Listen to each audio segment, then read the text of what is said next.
सकाळी सकाळी ना मी मंदिरामध्ये गेले होते आणि तिथले पुजारी पूजन करत होते, म्हणजे आरती वगैरे करत होते. मग मला ते बोलले की थोडा वेळ थांब, मग तू दर्शन वगैरे घे. तर मग मी थोडा वेळ थांबली, दर्शन वगैरे घेतलं, मस्तपैकी आरती वगैरे केली आणि मग मी घरी आले. घरी आल्यानंतर बघते तर माझ्या मावशीची मुलगी जेवण वाढून घेत होती. म्हटलं की छान, आईतच जेवण मिळते आपल्याला.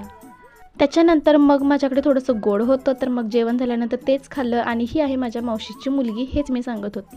तिने तिच्या शाळेमध्ये एक डान्स केला होता गॅदरिंगमध्ये, तर मग तीच मला ती दाखवत होती की मी कसा डान्स केला. तर म्हटलं मग मी पण थोडंसं तुला करू लागते.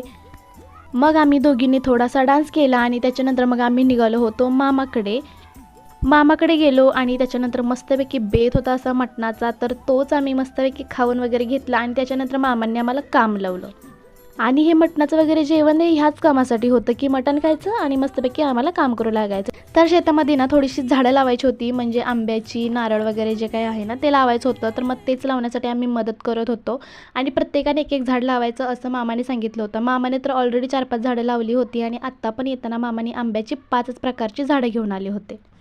5 प्रकारचे आंबे होते आणि 5 झाडं होतं. त्यातले मी 2 झाडं लावली, मावशीच्या मुलींनी 2 झाडे लावली आणि मामाच्या मुलीने 2 झाडं लावली.